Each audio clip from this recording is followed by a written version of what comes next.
Not me, my father, from his perspective. When I was young, probably 12 or 13, my family lived in a small residential suburb. There was a street lamp right across the street from us that would shine into our living room window at night, so every night before we went to bed, my father would draw the curtains. One night, I woke up around 2 a.m. and went to the kitchen to get some water. As I passed through the living room, I noticed a beam of light from the street lamp had made it through a small gap between the curtains, and I had the urge to peek through. Standing under the street lamp was a tall man with a black cap, silver skin, and massive eyes, those huge bug eyes that you see in alien movies. He was standing there motionless and staring right at me. I quickly ducked down behind my father's recliner. There was no way he could have seen me. The house was completely dark, and I barely moved the curtains as I looked through. After a few minutes of sitting on the floor behind the recliner, I grew curious to see if the man had passed. I looked through the curtains again. Pressed firmly against the other side of the glass, inches away from my face, was the silver man with bug eyes, staring right at me.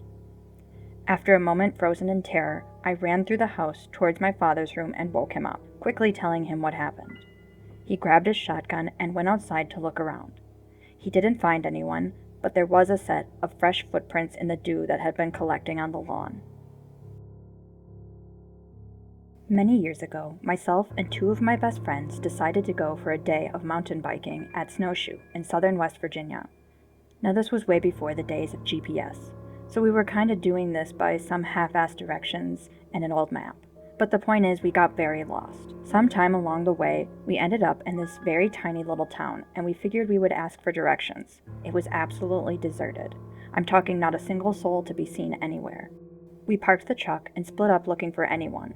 Now this was at around 9 to 10 a.m., so not exactly the ass crack of dawn, mind you. We went into the post office. Nobody. We went into the only bar in town, which was unlocked, unattended, with music playing, but not a single soul present.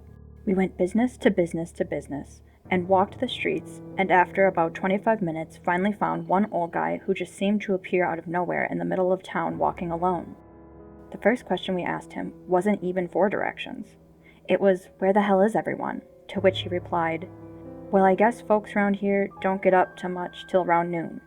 We asked him for directions to Snowshoe, and he pointed to the road we came in on and said to go that way about 10 miles and make a right, and we will find the interstate. We left quickly. We all had a very bad sense of unease about the whole thing.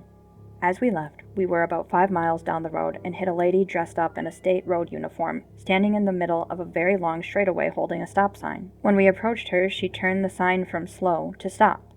We asked what was going on. She stated that there was road construction ahead. We told her of what just happened, and she just kind of laughed and said those people in that town are kind of strange, but let it slide.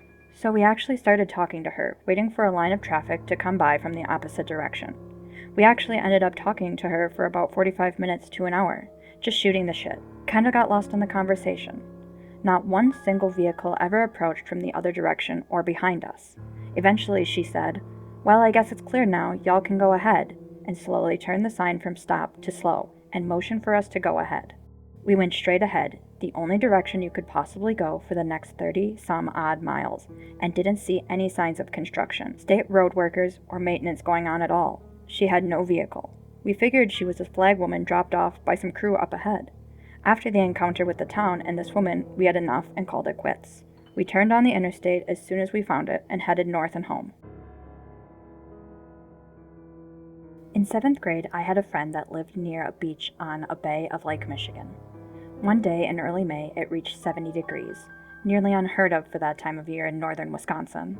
My two friends, including the beach friend, excitedly rode our bikes down to the beach to maybe dip our toes in, expecting still frigid waters and then tan for the rest of the afternoon. The water, though, was surprisingly warm, like bath water warm. In this particular area of the bay, the water was shallow for about half a mile out, and we joyously splashed around, wading deeper and deeper until we were about chest deep. As we dunked each other and swam with abandon, I started to feel sick. Bad headache, nausea, wobbly. Just then, my other two friends mentioned that they also felt sick. We headed back to shore, nearly crawling by the time we got out. The three of us collapsed under a tree and fell asleep for 2-ish hours. When we woke up, we talked about how weird it was. I dipped my toe back into the water, and it was freezing cold. To this day, I have no idea what was in there. I do know that there is a chemical plant in town that used to manufacture things like Agent Orange, and that their practices were known to be less than environmentally conscious. I have never touched that water since.